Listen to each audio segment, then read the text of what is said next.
tá ligando pra senhora, eu sei que a senhora é muito ocupada, mas doutora Marta, a senhora vai ter que me salvar. Não é nada comigo, isso aqui é Devair, meu marido, tá roncando. Tá parecendo um trator, doutora Marta, ele dorme em 5 segundos, a hora que eu vou dormir tá lá. Aí como é que eu durmo?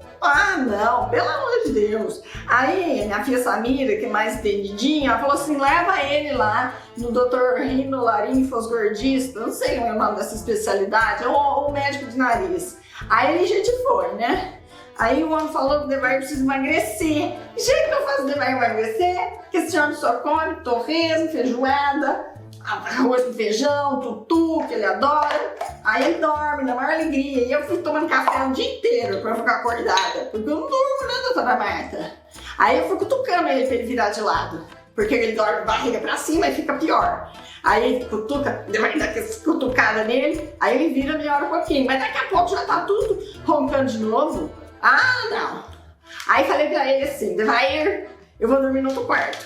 Porque eu preciso dormir. Eu li no curso da senhora lá que preciso dormir é importante, né, doutora Marta? Aí eu vi. Aí ele fala que não, que ele me ama, que não pode, que casou tem que dormir junto. Doutora Marta, como é que eu posso? Fico tomando café e a senhora fala que não pode pôr açúcar? De jeito que eu vou tomar bastante café sem açúcar, Deus que me livre. Porque eu não durmo, né? Ele ronca, eu não durmo. Bom, bonitão, acorda todo desacordado lá, descansado, e eu caio nos pedaços tendo que tomar café. Aí, doutora Marta, não, se só tô acabando, foi só mais um minutinho. O que eu fiz? Vê se tá sério, doutora Marta. Eu arrumei uns tapa-ouvido, eu peguei um algodão, eu enfio bem lá no ouvido pra ver se eu não escuto nada. Aí eu pego no outro, mas já tá até me doendo, aí melhora, sabe? Alô? Doutora Marta? Ué?